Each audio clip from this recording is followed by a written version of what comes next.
बहुत समय पहले विंध्य पर्वतों और घने वनों से घिरे एक समृद्ध राज्य का नाम था सूर्यगढ़। वहां के राजा विक्रमसेन न्यायप्रिय, पराक्रमी और प्रजा के प्रिय थे। उनके राज्य में धन, अन्न और सुख की कोई कमी नहीं थी। लेकिन उस राज्य का सबसे बड़ा रहस्य था राजमहल के नीचे बने प्राचीन तहखाने में सुरक्षित एक दिव्य तलवार। लोग उसे दो धारी तलवार कहते थे। कहा जाता था कि उसकी एक धार शत्रु का अंत कर देती थी, जबकि दूसरी धार उसके स्वामी के भीतर छिपे अहंकार, लालच और छल को काट देती थी। यदि तलवार किसी योग्य व्यक्ति के हाथ में जाती तो राज्य का कल्याण होता, लेकिन यदि कोई स्वार्थी उसे प्राप्त कर लेता तो वही तलवार उसके विनाश का कारण बनती। इस रहस्य को केवल राजा, राजगुरु और सेनापति जानते थे। एक रात महल के नीचे स्थित तहखाने से अचानक तेज नीली रोशनी निकली। पूरा महल कांप उठा। पहरेदार भयभीत हो गए। राजगुरु ने ध्यान लगाया और गंभीर स्वर में कहा, समय निकट आ चुका है। तलवार अपने अगले स्वामी को खोज रही है। राजा विक्रमसेन चिंतित हो उठे। उन्हें अपने पूर्वजों की वह भविष्यवाणी याद आ गई। जब राज्य में लोभ और धर्म का संघर्ष चरम पर होगा, तब दो धारी तलवार अपने नए स्वामी को पुकारेगी। वही राज्य को बचाएगा या नष्ट कर देगा। उसी राज्य के एक छोटे से गांव में एक युवक रहता था, वीर। वह गरीब लोहार का बेटा था। बचपन से ही वह तलवारें बनाना सीखता आया था, लेकिन उसके पिता हमेशा कहते, बेटा, तलवार की असली ताकत उसकी धार में नहीं, उसे पकड़ने वाले के चरित्र में होती है। वीर इन बातों को सुनता तो था, पर पूरी तरह समझ नहीं पाता था। एक दिन जंगल में लकड़ियां लाते समय उसे एक घायल साधु मिले। वीर उन्हें अपने घर ले आया, उनका उपचार किया और कई दिनों तक सेवा की। विदा होते समय साधु ने उसे एक रहस्यमयी ताबीज दिया। जब तुम्हारा सामना उस शक्ति से होगा जिससे बड़े बड़े राजा भी डरते हैं, तब यह ताबीज तुम्हारा मार्ग दिखाएगा। वीर ने विनम्रता से ताबीज स्वीकार कर लिया। उधर सूर्यगढ़ में एक और व्यक्ति था, महामंत्री भैरव। बाहर से वह राजा का सबसे बड़ा विश्वासपात्र था, लेकिन भीतर उसकी महत्वाकांक्षा सिंहासन पर कब्जा करने की थी।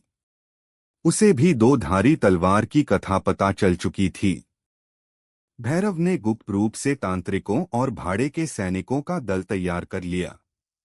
उसका विश्वास था कि यदि वह तलवार पाले तो कोई उसका सामना नहीं कर सकेगा।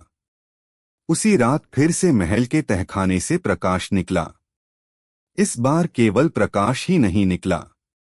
महल की दीवारों पर अपने आप एक प्राचीन चिन्ह उभर आया, दो विपरीत दिशाओं में चमकती धारों वाली तलवार।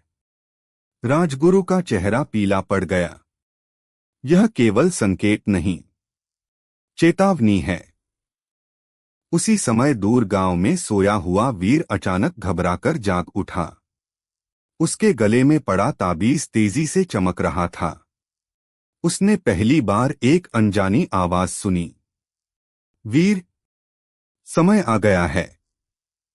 कमरे में कोई नहीं था, लेकिन आवाज बिल्कुल स्पष्ट थी। वीर बाहर निकला। पूरा आकाश बादलों से ढका था। अचानक एक चमकती हुई उल्का विंध्य पर्वतों की दिशा में गिरी।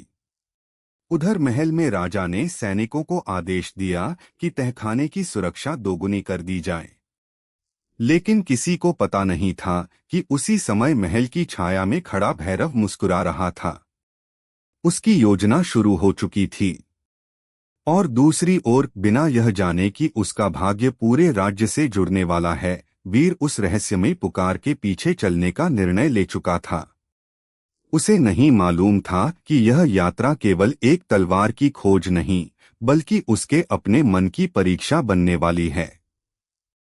अगली सुबह सूरज की पहली किरण भी धरती पर पूरी तरह नहीं उतरी थी कि वीर अपनी मां के चरण छूकर यात्रा पर निकल पड़ा।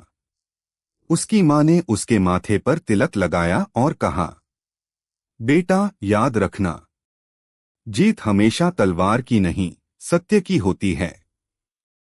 वीर ने मुस्कुराकर सिर झुका दिया, लेकिन उसके मन में अनेक प्रश्न थे। वह आवाज कौन थी जिसने उसे पुकारा? ताबीज क्यों चमक रहा था? और विंध्य पर्वतों की ओर उसे कौन सी शक्ति बुला रही थी? जैसे जैसे वह घने जंगल में आगे बढ़ता गया, पेड़ों की शाखाएं इतनी घनी हो गईं कि दिन का उजाला भी धुंधला पड़ने लगा। चारों ओर अजीब सी निस्तब्धता थी। अचानक उसे ऐसा लगा जैसे कोई उसका पीछा कर रहा हो। वह रुका, पीछे मुड़ा, लेकिन वहां कोई नहीं था। तभी सामने की झाड़ियों से एक विशाल काला भेड़िया निकला। उसकी आंखें अंगारों की तरह लाल थीं। वीर ने तलवार निकाल ली, पर तभी उसके गले का ताबीज चमक उठा। भेड़िया एकदम शांत हो गया। कुछ क्षण बाद उसका रूप बदलने लगा। देखते ही देखते वह एक वृद्ध तपस्वी में परिवर्तित हो गया। वीर आश्चर्य से पीछे हट गया। वृद्ध मुस्कुराए, डरो मत, मैं इस वन का पहला रक्षक हूं। जिसने भय पर विजय पाली, वही आगे बढ़ सकता है। वीर ने हाथ जोड़कर प्रणाम किया। रक्षक बोले, दो धारी तलवार किसी योद्धा की शक्ति नहीं, उसके चरित्र को चुनती है। आगे बढ़ने से पहले तुम्हें 3 परीक्षाएं देनी होंगी। पहली परीक्षा आज से शुरू होती है। इतना कहते ही चारों ओर का जंगल बदलने लगा। वीर ने देखा कि उसके सामने सोने चांदी से भरा एक विशाल महल खड़ा है। भीतर से आवाज आई, यह सब तुम्हारा है, बस अपनी यात्रा यहीं समाप्त कर दो। कुछ क्षण के लिए वीर का मन डगमगाया। गरीबी में पला युवक पहली बार इतना वैभव देख रहा था। लेकिन तभी उसे अपने पिता की बात याद आई। लोभ सबसे तेज धार वाली तलवार है, जो पहले अपने ही मालिक को घायल करती है। वीर ने आंखें बंद की और दृढ़ स्वर में कहा, मुझे धन नहीं, सत्य चाहिए। क्षण भर में पूरा महल धुएं की तरह गायब हो गया। रक्षक संतुष्ट होकर बोले, पहली परीक्षा पूरी हुई, तुमने लोभ को हराया है। लेकिन उनकी आंखों में अब भी गंभीरता थी। दूसरी परीक्षा इससे भी कठिन होगी। वहां तुम्हें किसी शत्रु से नहीं, अपने क्रोध से लड़ना होगा। इतना कहते ही धरती कांप उठी। जंगल के बीच एक प्राचीन पत्थर का द्वार धीरे धीरे खुलने लगा। उसके भीतर से ठंडी हवा और रहस्यमयी नीली रोशनी बाहर आने लगी।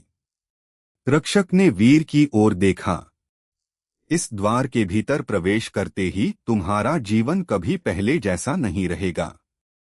वीर ने गहरी सांस ली, ताबीज को मजबूती से पकड़ा और बिना पीछे देखे उस रहस्यमयी द्वार के भीतर कदम रख दिया।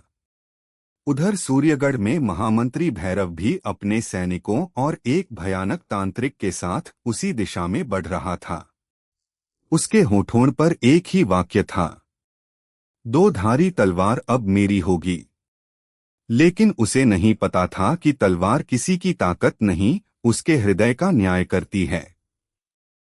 और उसी क्षण द्वार के भीतर से एक ऐसी गर्जना सुनाई दी, जिससे पूरा विंध्य वन कांप उठा। जैसे ही वीर ने उस प्राचीन द्वार के भीतर कदम रखा, उसके पीछे विशाल पत्थर का दरवाजा अपने आप बंद हो गया। चारों ओर गहरा अंधकार छा गया। केवल उसके गले का ताबीज हल्की स्वर्णिम आभा बिखेर रहा था। कुछ दूर चलने पर उसे एक विशाल गोलाकार कक्ष दिखाई दिया। कक्ष की दीवारों पर अनगिनत योद्धाओं की आकृतियां बनी थीं। हर आकृति के हाथ में एक जैसी दोधारी तलवार थी, लेकिन उनके चेहरे पीड़ा और पश्चाताप से भरे हुए थे। अचानक एक गूंजती हुई आवाज सुनाई दी, स्वागत है यात्री, यह क्रोध का सभागार है। वीर ने चारों ओर देखा, पर कोई दिखाई नहीं दिया। तभी उसके सामने धुएं से एक विशाल योद्धा प्रकट हुआ। उसके शरीर पर काले कवच थे और हाथ में अग्नि से जलती तलवार थी। मैं हूं क्रोध का रक्षक। यहाँ कोई तलवार से नहीं, अपने मन से युद्ध जीतता है। रक्षक ने अपनी तलवार भूमि पर मारी। पूरा कक्ष कांप उठा। अचानक वीर के सामने एक दृश्य उभर आया। उसने देखा कि उसके पिता लोहार की दुकान में काम कर रहे हैं। तभी कुछ डाकू आते हैं, दुकान में आग लगा देते हैं और उसके पिता पर प्रहार करते हैं। पिताजी! वीर चीख उठा। वह दौड़कर आगे बढ़ा, लेकिन उसका हाथ उस दृश्य को छू भी नहीं पाया। क्रोध उसकी आंखों में भर उठा। रक्षक मुस्कुराया। यही तुम्हारी परीक्षा है। यदि क्रोध ने तुम्हें नियंत्रित कर लिया तो तुम यहीं समाप्त हो जाओगे। वीर ने अपनी तलवार निकाल ली और रक्षक पर टूट पड़ा। लेकिन जैसे ही उसने पहला वार किया, उसकी तलवार हवा में समा गई। अगले ही पल वह स्वयं जमीन पर गिर पड़ा। रक्षक बोला, क्रोध में किया गया हर वार पहले स्वयं को घायल करता है। वीर की सांसें तेज चल रही थीं। तभी उसे अपनी मां की आवाज याद आई। बेटा, क्रोध बुद्धि का सबसे बड़ा शत्रु है। उसने अपनी आंखें बंद कीं, गहरी सांस ली और तलवार नीचे रख दी। कुछ ही क्षणों में उसके सामने का दृश्य गायब हो गया। उसके पिता सुरक्षित दिखाई दिए, मानो कुछ हुआ ही न हो। रक्षक के चेहरे पर संतोष झलक उठा। तुमने अपने क्रोध पर विजय पा ली। उसी समय कक्ष के बीचों बीच पत्थर की भूमि फट गई। भीतर से एक चमकता हुआ नीला रत्न ऊपर आया। यह धैर्य मणि है। जब भी तुम्हारा मन डगमगाएगा, यह तुम्हें सही मार्ग की याद दिलाएगी। वीर ने दोनों हाथों से वह मणि ग्रहण की। जैसे ही उसने उसे ताबीज के पास रखा, दोनों से एक दिव्य प्रकाश निकला। रक्षक ने गंभीर स्वर में कहा, अब केवल एक अंतिम परीक्षा शेष है, अहंकार की। बहुत कम लोग उसे पार कर पाते हैं। उधर दूसरी ओर महामंत्री भैरव भी उसी गुफा के दूसरे मार्ग से भीतर प्रवेश कर चुका था। लेकिन उसने पहली ही परीक्षा में छल का सहारा लिया था। गुफा की दीवारों पर लाल रंग की रहस्यमयी दरारें उभरने लगीं। एक धीमी आवाज गूंजी, जो छल से आगे बढ़ता है, उसका अंत उसी छल से होता है। भैरव ने उस चेतावनी पर ध्यान नहीं दिया। उसकी आंखों में केवल दोधारी तलवार पाने की लालसा थी। उसे यह नहीं पता था कि हर कदम के साथ वह स्वयं अपने विनाश के और निकट पहुंच रहा है। और उसी समय गुफा की सबसे गहरी सुरंग से किसी अदृश्य शक्ति की भयानक हंसी गूंज उठी। गुफा की सबसे गहरी सुरंग में प्रवेश करते ही वीर ने एक विशाल कक्ष देखा। उसके मध्य में स्वर्ण और रजत प्रकाश से चमकती हुई दो धारी तलवार एक पत्थर के सिंहासन पर रखी थी। उसकी चमक इतनी प्रखर थी कि पूरा कक्ष आलोकित हो रहा था। लेकिन जैसे ही वीर तलवार के निकट पहुंचा, उसके सामने उसी का एक दूसरा रूप प्रकट हुआ। उसके सिर पर स्वर्ण मुकुट था, हाथ में राजदंड और चारों ओर झुकी हुई प्रजा। वह दूसरा वीर मुस्कुराकर बोला, तुमने सभी परीक्षाएं पार कर लीं। अब यह राज्य, यह धन, यह शक्ति सब तुम्हारा है। बस इस तलवार को उठाओ और स्वयं को सबसे महान घोषित कर दो। कुछ क्षणों के लिए वीर का मन डोल गया। उसे लगा कि वह सचमुच महान बन सकता है। लेकिन तभी उसके पिता की आवाज उसके कानों में गूंजी। जो स्वयं को सबसे बड़ा समझने लगे, उसी क्षण उसका पतन शुरू हो जाता है। वीर ने मुस्कुराकर अपना सिर झुका दिया। यदि मैं योग्य हूं, तो मुझे स्वयं को महान सिद्ध करने की आवश्यकता नहीं। यदि योग्य नहीं हूं, तो यह तलवार मेरे किसी काम की नहीं। इतना कहते ही उसके सामने खड़ा दूसरा रूप धुएं में बदल गया। पूरी गुफा दिव्य प्रकाश से भर उठी। आकाश से गंभीर स्वर गूंजा, तुमने अंतिम परीक्षा भी उत्तीर्ण कर ली। तभी दो धारी तलवार स्वयं हवा में उठी और धीरे धीरे वीर के हाथों में आ गई। लेकिन आश्चर्य, तलवार पहले जैसी भारी नहीं थी। वह हल्की और शांत थी, मानो अपने सच्चे स्वामी को पहचान चुकी हो। उसी समय गुफा का दूसरा द्वार टूट गया। महामंत्री भैरव अपने सैनिकों और तांत्रिक के साथ भीतर आ पहुंचा। उसकी आंखों में लालच जल रहा था। वह तलवार मुझे दे दो, वह गरजा। वीर ने शांत स्वर में कहा, यह तलवार बल से नहीं, पात्रता से मिलती है। भैरव क्रोध में पागल होकर वीर पर टूट पड़ा। जैसे ही उसने तलवार छीनने का प्रयास किया, दो धारी तलवार से तेज प्रकाश निकला। उसकी पहली धार ने भैरव के हाथ से हथियार गिरा दिया। दूसरी धार ने उसके भीतर छिपे लालच, अहंकार और छल का दर्पण उसके सामने खड़ा कर दिया। भैरव कांप उठा। उसे अपने सारे अपराध दिखाई देने लगे, झूठ, विश्वासघात, निर्दोषों पर अत्याचार और सिंहासन की लालसा। वह घुटनों के बल गिर पड़ा। तलवार ने उसके शरीर को नहीं, उसके अभिमान को पराजित किया। उसी क्षण गुफा कांपने लगी। राजगुरु और राजा विक्रमसेन भी वहां पहुंच गए। राजगुरु मुस्कुराए। आज भविष्यवाणी पूरी हुई। दो धारी तलवार को उसका सच्चा रक्षक मिल गया। राजा ने वीर को गले लगा लिया। आज से तुम केवल एक योद्धा नहीं, इस राज्य के धर्मरक्षक हो। लेकिन वीर ने विनम्रता से उत्तर दिया, महाराज, मैं केवल एक साधारण मनुष्य हूं। यदि यह तलवार मेरे पास रही और कभी मेरे भीतर अहंकार आ गया, तो मैं भी भैरव जैसा बन सकता हूं। यह कहकर उसने दो धारी तलवार वापस उसी दिव्य सिंहासन पर रख दी। पूरे कक्ष में अद्भुत शांति छा गई। तलवार धीरे धीरे पत्थर में समा गई और उसके ऊपर स्वर्ण अक्षरों में एक वाक्य उभर आया, सबसे बड़ी विजय शत्रु पर नहीं, स्वयं पर होती है। उस दिन के बाद सूर्यगढ़ में न्याय और सत्य का नया युग शुरू हुआ।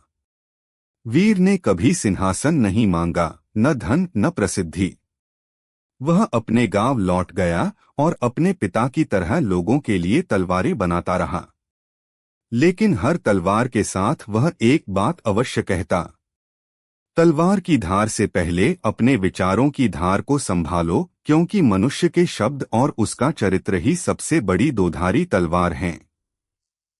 कहा जाता है कि आज भी विंध्य पर्वतों की उस गुफा में वह दिव्य तलवार सुरक्षित है।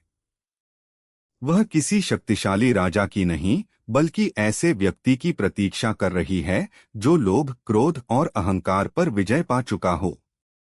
समाप्त। कहानी की सीख। शक्ति तभी कल्याणकारी है जब उसके साथ विनम्रता हो। लोभ, क्रोध और अहंकार मनुष्य के सबसे बड़े शत्रु हैं। सबसे कठिन युद्ध अपने भीतर की बुराइयों से होता है।